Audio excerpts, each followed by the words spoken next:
Para las personas que no puedan estar conectadas en esta hora, pues vamos a hacer la grabación de la clase sobre Paul Ricoeur o sobre el concepto de tiempo narrativo, que es el que nos ocupa el día de hoy en el libro de Sixto Castro de La Trama del Tiempo. Bueno, una de las propuestas de Paul Ricoeur para el análisis de textos en la hermenéutica es la de la triple mímesis. La triple mímesis dice que primero debemos analizar el mundo del autor, el mundo en el que se escribe una obra, que consiste en la comprensión de los recursos simbólicos y de las convenciones sociales en donde se desenvuelve esa persona, autor o autora, para ser correctos. Después, en la segunda mímesis, se analiza la obra misma y propiamente se entra en ella para comprender su narrativa y, perdón, es que entró una persona y ya se adelantó. Ahí voy.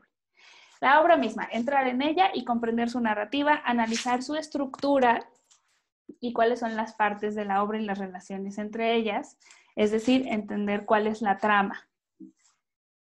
Y la tercera parte, o la triple mímesis, realmente se completa cuando vemos la parte de la interpretación, es decir, la reconfiguración subjetiva que hace el espectador de la obra al leerla, al leer una novela, y es el punto de convergencia en donde ya el autor, la obra y el intérprete conviven. Entonces, esta es, como les digo, una herramienta que Paul Ricoeur propone para el análisis hermenéutico, pero yo la utilizo para organizar esta clase y seguir este orden que él propone. Primero vamos a ver cuál es el mundo del autor, vamos a hablar un poco de su vida, después vamos a hablar propiamente de qué nos dice respecto a la estructura temporal de las obras, de los textos, del concepto propiamente del tiempo narrativo, del que ustedes leyeron para el día de hoy.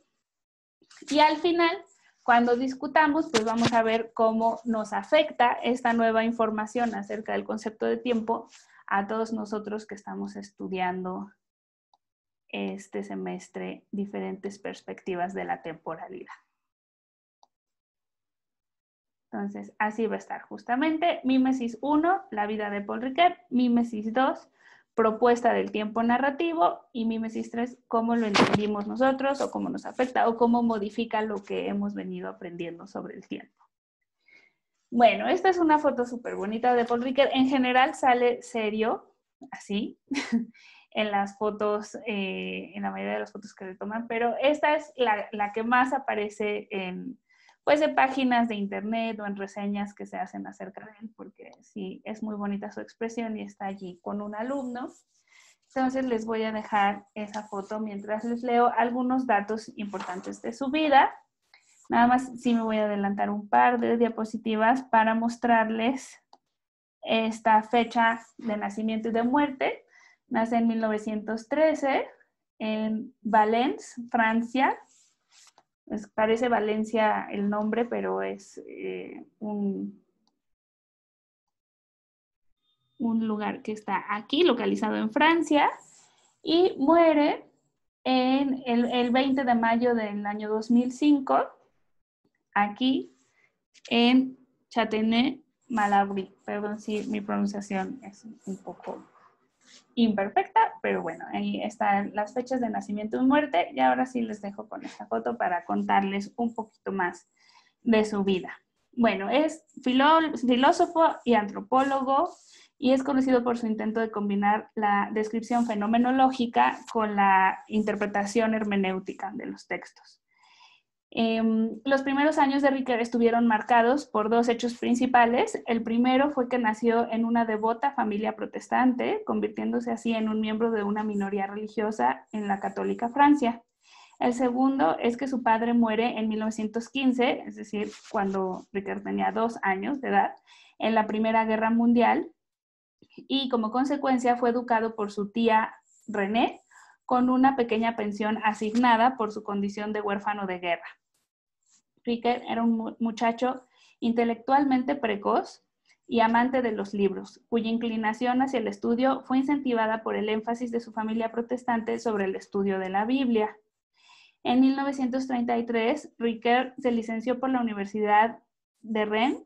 En 1934 comenzó sus estudios. Perdón, voy a combinar dos biografías porque tengo esta que les estoy leyendo, pero aquí sí tengo más datos sobre sus estudios.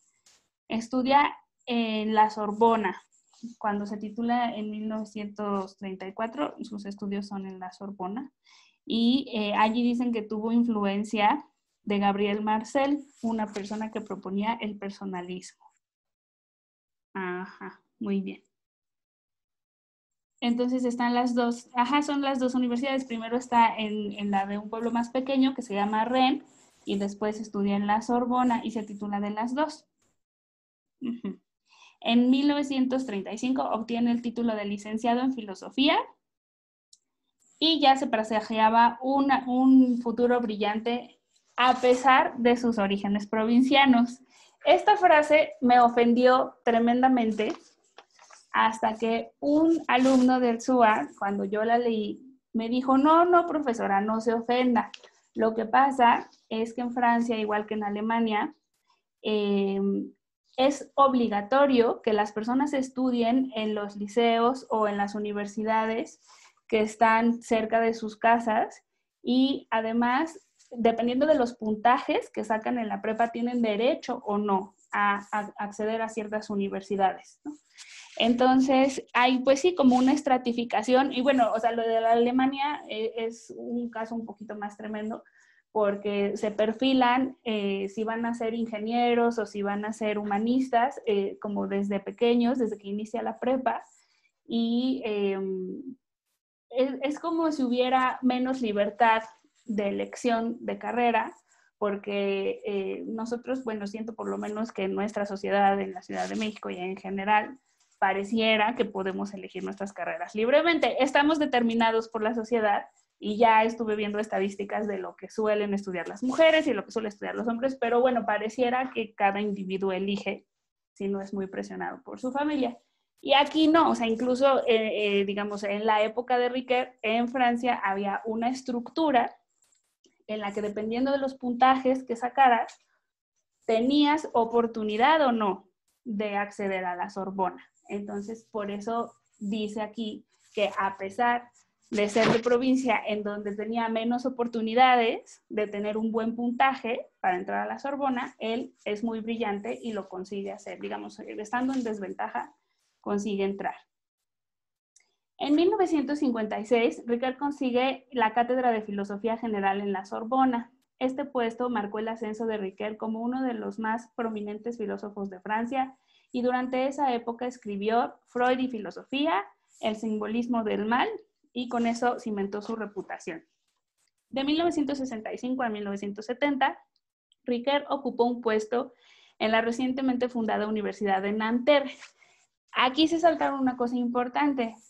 Ricoeur se empieza a cansar de los puestos administrativos y quiere hacer un experimento educativo para poner en marcha todo su proyecto de la hermenéutica y él renuncia a la Sorbona y se va a esta pequeña universidad para poder tener como estudiantes y hacer su trabajo. Nanterre era un experimento de educación progresista y Ricoeur esperaba que esto le diera la oportunidad de escapar de la atmósfera. Entonces, claro, es en en donde sí lo dice. Muy bien. De la atmósfera agobiante de la Sorbona y crear una universidad acorde con su visión. Pero fíjense, se va en 1965 a este pueblito y en el 68 vienen las revueltas estudiantiles y Ricoeur pues era un símbolo de autoridad porque ya era muy reconocido como académico, ya había tenido puestos importantes, entonces se tiene que ir y termina trasladándose a Chicago por los ataques políticos de los que es blanco y en la Universidad de Chicago empieza a mezclar filosofía francesa, alemana, inglesa y como resultado de esta mezcla genera las siguientes obras: La metáfora viva, Tiempo y narración, de la cual les voy a leer unos pedacitos el día de hoy, Y es Tiempo y narración, aquí con mayúsculas, es como la obra más famosa de Paul Ricoeur, y con esto ya vuelve a Francia por todo lo alto, con todos los reconocimientos del mundo. Y, bueno, les termino de leer el último parrafito de la autobiografía. En 1999 recibe el premio de filosofía, en el 2003 otros tantos premios, logros de humanidades. Paul Ricoeur muere el 20 de mayo en su casa, al oeste de París, mientras duerme, y muere de causas naturales. El primer ministro francés, Jean-Pierre Raffarin, declara que la tradición humanista europea está de luto por uno de sus más talentosos exponentes. Y nada más déjenme buscar el dato de lo de la guerra, porque en la guerra, en la Segunda Guerra Mundial, o sea, su padre muere en la Primera Guerra Mundial, pero en la Segunda Guerra Mundial, Paul Ricoeur tiene que servir al ejército de 1940 al 45 y fue prisionero de guerra en el campo de concentración. Ahí les pongo otras dos imágenes mientras les cuento esto.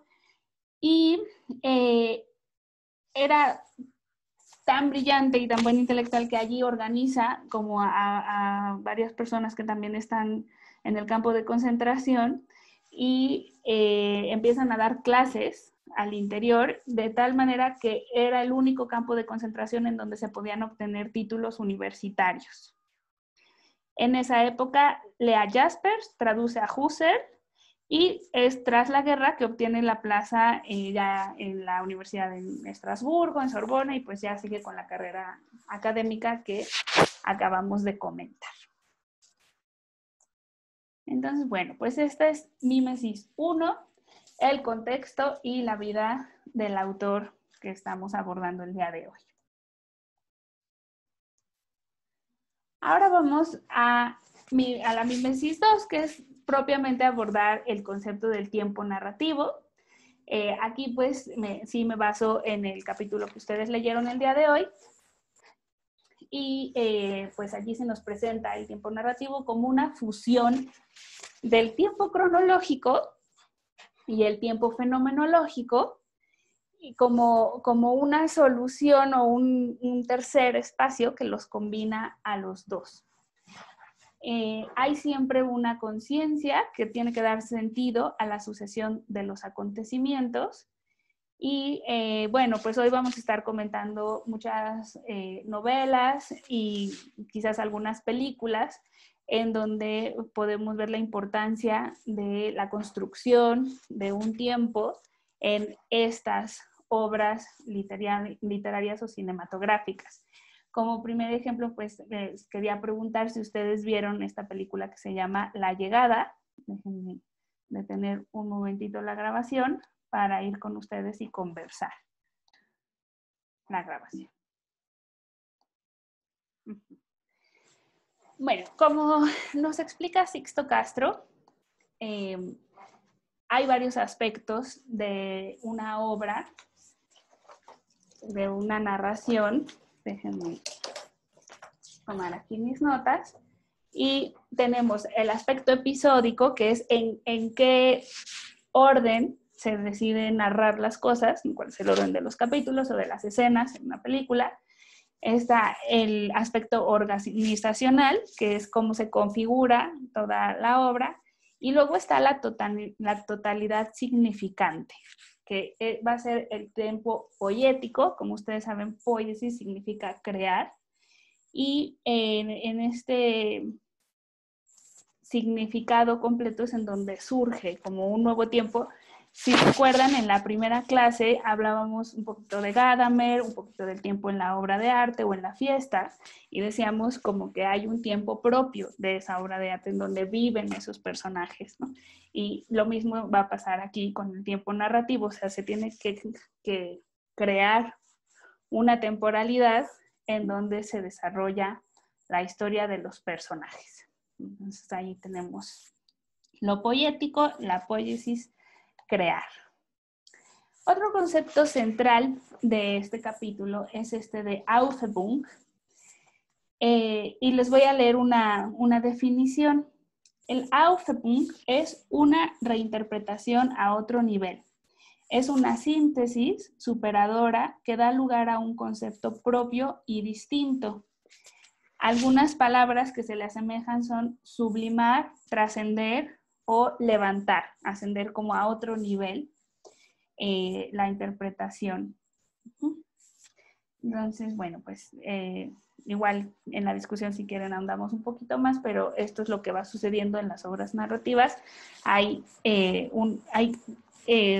Un poquito también me recuerda a Bergson con lo que nos contaba de las melodías y de las músicas, ¿no? Hay un significado del todo en su conjunto que no se entiende como la suma de las partes, sino como un total, una unidad de significado.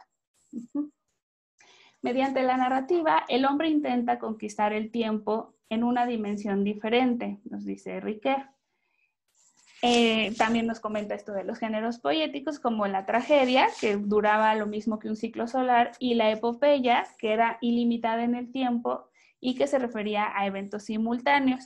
No sé si ustedes hayan leído la epopeya de Gilgamesh o algunas de estas epopeyas en las clases de literatura universal, a veces nos hacen que las leamos, pero son historias de dioses. Entonces aquí también vemos un poquito un punto de contacto con nuestro tiempo eónico, en donde se está hablando como de tiempos ilimitados o tiempos que no son así inaccesibles. Y la tragedia, en contraste, pues sí trataba como de historias que ocurrían en un año. La narratividad y la temporalidad están tan vinculados como el lenguaje y la forma de vida. Esta es una afirmación de Wittgenstein. No sé qué tanto estén familiarizados con la obra del segundo Wittgenstein, en donde él pues habla de los juegos del lenguaje y de cómo todas las personas que comparten un lenguaje pues van a determinar cuál es el uso y viven como una experiencia en común, un poquito como lo que estábamos comentando con la llegada, ¿no? O sea, el hecho de acceder a un nuevo idioma nos permite tener experiencia del tiempo, no del tiempo, o sea, como de toda la vida, de todo el tiempo y todo el significado en común con los hablantes. Y hay un texto justo de Wittgenstein que habla de la imposibilidad de un lenguaje propio, en el sentido de que no puede existir un lenguaje que hable un solo usuario, porque entonces no tiene sentido. O sea, por ejemplo, si dos amiguitas de la secundaria inventan sus símbolos y saben cuáles son sus significados y entre ellas hablan, pues por lo menos ya hay dos hablantes, pero, o sea, como que en general lo aprendemos de alguien, aprendemos el lenguaje y la forma de vida que implica ese lenguaje. Y si nos lo inventamos nosotros solitos, si estamos loquitos como Wittgenstein y nos vamos a vivir 8 años a una cabaña, entonces no tiene sentido tener un lenguaje, no hay un lenguaje solipsista, ¿sale? Entonces, bueno, todo esto es también súper interesante para los que les gusta Wittgenstein y pues aquí se comenta por la importancia de cómo a través del lenguaje y a través de la narración se entiende como toda una forma de vida y un juego con reglas que comparten los hablantes. El tiempo deviene tiempo humano en la medida en que es articulado de un modo narrativo. Es humano, como todo esto que veníamos comentando de la mímesis, de el puente entre la persona que escribe y la persona que lee y cómo se comunican a través de la obra. El tiempo vivido está repleto de incoherencias y es sometido a un orden lógico en la narrativa. Esto también la clase pasada, o sea, el semestre pasado, una chica decía, pero ¿cómo es esto de que el tiempo vivido sea incoherente? ¿No? Y yo le comentaba que es como si, o sea, como yo lo entiendo y me gustaría comentarlo también con ustedes, a ver qué opinan. Tenemos capacidad de tener atención a veces en dos lugares y podemos estar, por ejemplo, transportándonos, no sé, de nuestra casa a CU y estar recordando algo que nos pasó hace un mes y en ese momento están conviviendo el recuerdo y la experiencia presente y son incoherentes en el sentido que son instantes distintos, pero estamos muy acostumbrados a que pase eso, a que nosotros podamos mezclar momentos del pasado o tener como alguna planificación del futuro y al mismo tiempo estar conscientes de lo que está ocurriendo. Y la genialidad es que haya escritores, escritoras y cineastas que hayan logrado plasmar esa incoherencia de la experiencia en algunas de sus obras. Voy a detener un momentito la grabación por si alguien quiere comentar algo. El tiempo vivido está repleto de incoherencias y es sometido a un orden lógico en la narrativa, porque por alguna razón el autor, por ejemplo Cortázar en Rayuela, pues decide cómo acomodar los renglones o cómo acomodar los capítulos, y ahí él encuentra una lógica en su obra, a pesar de que va a incluir conscientemente una serie de incoherencias. La pregunta de Bergson, ¿son acaso inconmensurables el tiempo cronológico y el tiempo fenomenológico? Nos lo preguntábamos la semana pasada y aquí está Paul Ricoeur para darnos su respuesta el día de hoy. Ambos tiempos son necesarios. El tiempo cronológico no puede ser medido sin un sujeto contingente que lo perciba, ¿no? Entonces, para aquellos científicos que piensan que están haciendo un concepto medible con relojes y todo, pues se les dice, de todas maneras necesitas a un sujeto que construyera ese reloj o que le dé sentido. O sea, ¿para quién va a importar el tiempo cronológico? Y por el otro lado, el tiempo fenomenológico que se concentra en la conciencia y en el flujo del tiempo de los estados de conciencia, tampoco sería tan significativo ni tendría tanto sentido si no se refiriera, aunque sea para compararse con él, a una especie de preconcepto objetivo de dónde vive esa persona. Entonces es muy interesante la propuesta de Ricoeur, en donde reconcilia al tiempo fenomenológico y al tiempo cronológico, como que independientemente de cuál consideremos que es más fundamental, pues llega un momento en el que al parecer necesitan el uno del otro. Cada perspectiva presupone a la otra, la fenomenológica a la cronológica y viceversa. La narrativa unifica ambas perspectivas en un discurso. Es así como se establece la tercera dimensión del tiempo, la narrativa como mediadora entre lo físico y lo vivido en el cosmos. Lo físico que finalmente termina siendo humanizado cuando lo percibimos, y el tiempo vivido que, aunque sea de la conciencia, está incluido en un universo cósmico. Entonces se mezclan y se genera el tiempo narrativo. Aquí les traigo, bueno, algunos como recursos literarios que tienen que ver con la temporalidad. Cuando se dice que una narrativa tiene grado cero, es que es absolutamente lineal. Se comentan los eventos en tiempo cronológico ordenado y ya, ¿no? Digamos que no hay mayor complejidad. La analepsis consiste en interrumpir la línea temporal para narrar hechos que ocurrieron en el pasado, como hace García Márquez cuando habla del pelotón, me parece. Ahorita si no leo la cita, la tengo por aquí anotada. Y la prolepsis, que habla de hechos del futuro. No, exacto, lo de García Márquez es un hecho del futuro, en donde dice que Aureliano, híjole, me da muchísima pena no sabérmela de memoria. Ahorita la busco, está aquí entre mis notas. Es de como que Aureliano recordará este momento 50 años después cuando esté frente al pelotón de fusilamiento. Este es un ejemplo de prolepsis. Y otro recurso es el de la simultaneidad, como lo que comentábamos que ocurre en el capítulo 34 de Rayuela, donde Cortázar intercala los renglones. La concordancia discordante, que se comenta en el capítulo que leyeron, nos deja ver que el tiempo no se subordina siempre a la linealidad en la narración. Admite estas incoherencias, admite múltiples planos y muchas veces la ordenación es lógica y no cronológica, como sucede con nuestros estados de conciencia yuxtapuestos.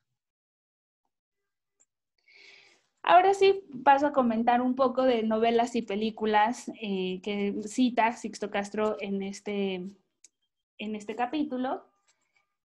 La primera que voy a comentar es En busca del tiempo perdido, de Proust, que pues un día yo bien tierna llegué a la Biblioteca Central y dije, bueno, mi clase de filosofía del tiempo es a las 7 de la noche, son las 10 de la mañana, voy a buscar en busca del tiempo perdido y voy a dedicar unas 4 horas pues a ver en qué consiste, como el libro o la estructura del libro, y así se los comparto en la clase de la noche. Pero resulta que En busca del tiempo perdido es una novela que consiste en 13 tomos y además se tardó 10 años o más en escribirla, Proust, y le cambió la estructura en repetidas ocasiones. O sea, como que la escribió 6 años y luego dijo, no, mejor voy a hacer esto así. Y luego puso lo que estaba después al principio. Entonces me di cuenta de que, por supuesto, 4 horas no iban a ser ni lo mínimo necesario para tener idea de este libro, pero bueno, les comparto a ustedes que consiste en estos 13 tomos, que parece que hace como una sátira de las personas burguesas muy adineradas, y bueno, a veces se ha entendido como que no es sátira, sino como que habla alabándolos mucho, y bueno, esa era un poco la discusión que venía en el prólogo que yo leí, y bueno, déjenme encuentro mis notas para no seguirles contando nada más de memoria, un poquito de esto. ¿Dónde están mis notas del tiempo narrativo anaranjadas? La que leí para el día de hoy un poquito fue la de La montaña mágica de Thomas Mann. La montaña mágica de Thomas Mann consiste en una historia de un hombre que va a un manicomio, pero cada persona con la que interactúa, que son los locos que allí viven, experimenta el paso del tiempo de una manera distinta. Y entonces, en el momento en que la novela está narrando eso, parece haber como una distensión o contracción del tiempo acorde al loco con el que está interactuando. Leí, les decía, como las primeras páginas para compartirlas con ustedes y no hace tanta alusión al tiempo. Solo les leo el párrafo en donde comenta como cuánto tiempo nos vamos a tardar en leer su libro, que sí, en efecto, tiene bastantes páginas. Y dice lo siguiente. Contaremos en detalle esta historia exacta y minuciosamente. El interés de una historia o el aburrimiento que nos produce han dependido jamás del tiempo y del espacio. Sin temor a exponernos al reproche de haber sido meticulosos en exceso, nos inclinamos, por el contrario, a pensar que solo es verdaderamente divertido lo que ha sido meticulosamente elaborado. Por lo tanto, el narrador no podrá terminar la historia del protagonista, que se llama Hans Castorp, con un solo golpe de mano. Los 7 días de una semana no serán suficientes. Tampoco bastarán 7 meses. Lo mejor será que no se pregunte de antemano cuánto tiempo transcurrirá sobre la Tierra mientras la historia le tiene aprisionado en su red. Después de todo, tal vez lleguen a ser 7 años. Entonces es muy poético porque él sabe que dentro del libro va a ser como lapsos de tiempo que son demasiado largos. Entonces, para cuando termines las páginas, de todas maneras van a haber pasado como lapsos de tiempo que sean superiores a 7 años, algo así. Espero estarme dando a entender.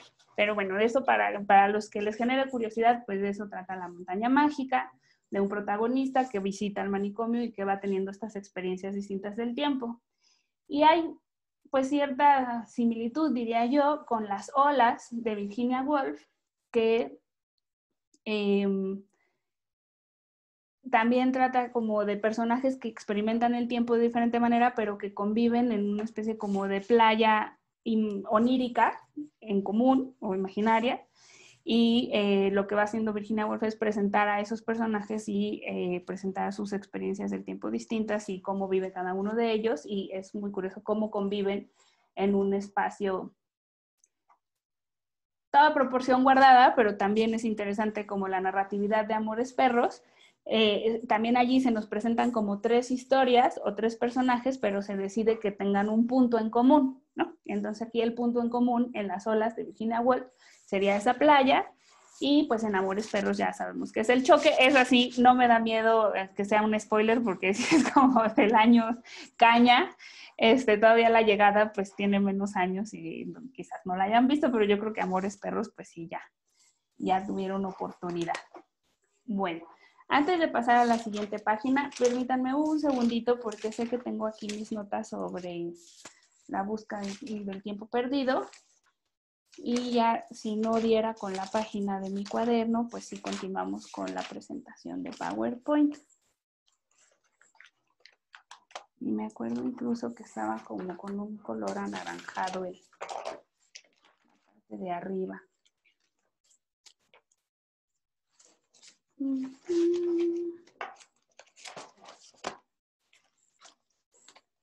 Le vamos a dar un minuto más a que encuentre eso y si no, pues la próxima semana.